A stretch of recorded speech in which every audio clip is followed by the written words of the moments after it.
Hi guys! Welcome sa ating bagong lesson. Ito ang Fast Cars ni Tracy Chapman. Sa lesson na to, matutunan nyo yung intro natin, yung iconic intro na yan, chords, at ang strumming pattern. Pero bago tayo magsimula, kung bago sa channel na to, please pakipindot lang subscribe button, pati na rin ang notification bell para maging updated ka sa magagawin ko pang videos na katulad nito. Okay? Simulan natin. Una, kailangan natin ng kapo sa second fret natin ilalagay. So, ang ating chords, C. So, yung pinch nga pala, kalabit natin pinch, ibig sabihin sabay yung 5 at saka 5 and second strings. So, naka-C tayo. Tapos, sa hammer natin, itong first fret sa second strings.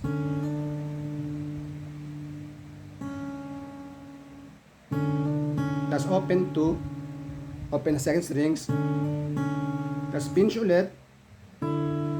This time, lilagay natin yung pinky doon sa second strings, third fret.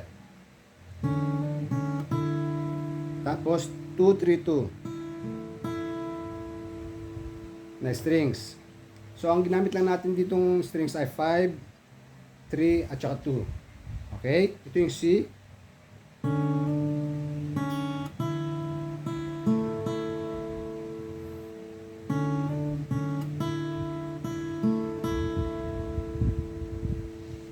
Tapos, lipat tayo dito sa 7th fret. 1, 2, 3, 4, 5, 6, 7. Ito yung may marka dyan. 7th fret ng 5th strings at saka sa 8th fret ng second strings. Pinch ulit. Sabay 5 and 2. Pinch. Tapos 3, 2. Bali pag pinagsama natin dalawa,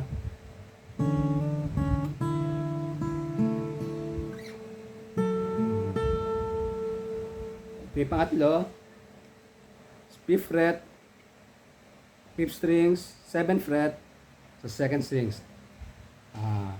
Pinch ulit. Pinch, 2, 3, 2, tapos open na yung 2 sa panghuli. Kasi lilipat ka na yun, papunta sa, pabalik sa C.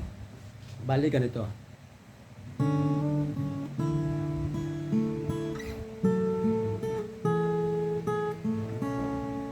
Lipat ka na ulit dito.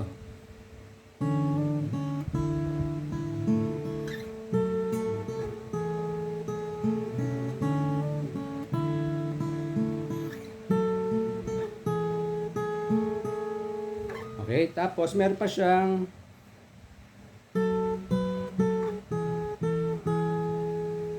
yun ay yung nandito sa 7th fret, pinch,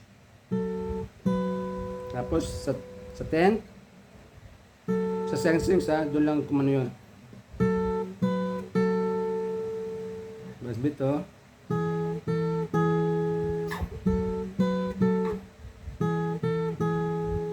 Bale, ganito. Sa intro yun, makikita sa pangatlo. Ito, buuin natin yung intro. Okay?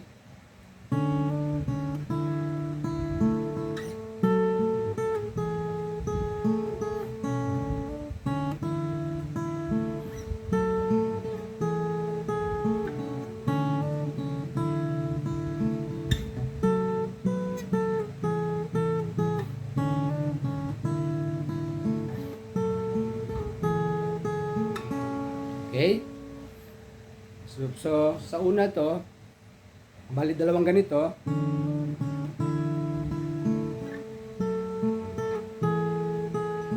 pa.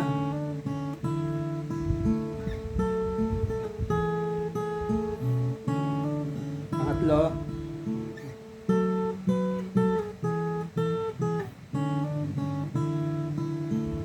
Pang-apat.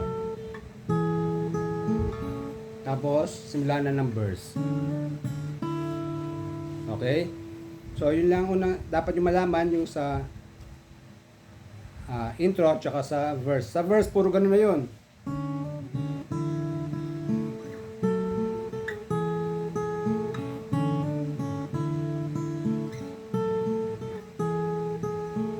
Kasi nga pala, hindi ko na ginamit to dito sa 4 strings dahil hindi man natin kinalabit. So, itong dalawa na lang pinindot ko.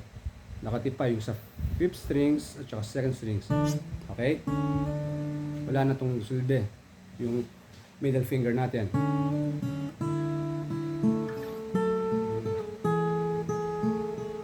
Okay? Tapos, yung last portion na dapat niyo nang malaman ay yung chorus. Ang chorus chords niya ay C, G, E minor, D. So, ang kalapit natin doon ay down, down, up, up, down, up.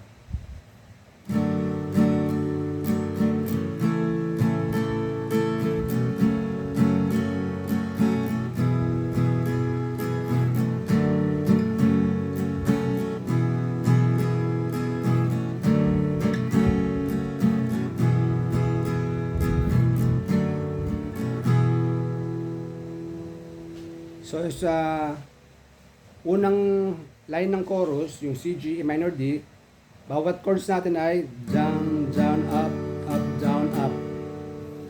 Down, down, up, down, down, down, up, down, down, down, up, down, up.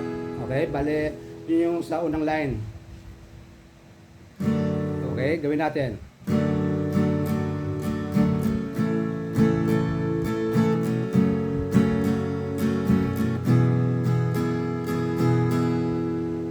So ito yung pangalawang line.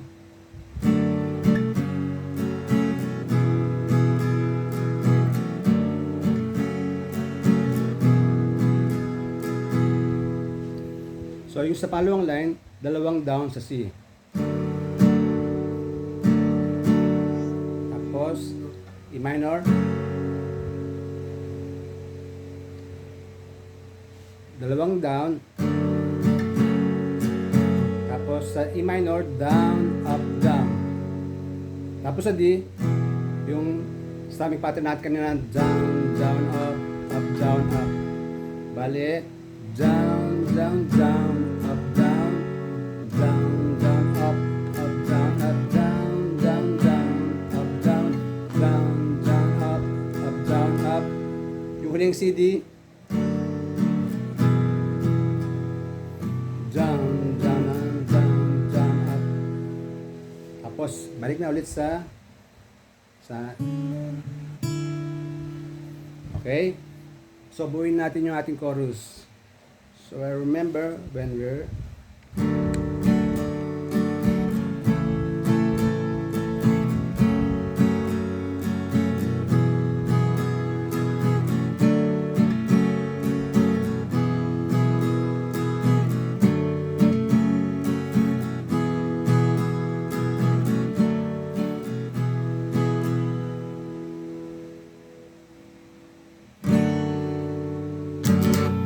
so, dyan po natapos ang ating lesson. Sana po nagustuhan nyo. Pakibisita naman po ang aking playlist nandiyan sa ibaba. Baka nandiyan po yung favorite artist. At pakibigyan po ng like na rin. Maraming salamat po sa panonood. Hanggang sa muli. Paalam.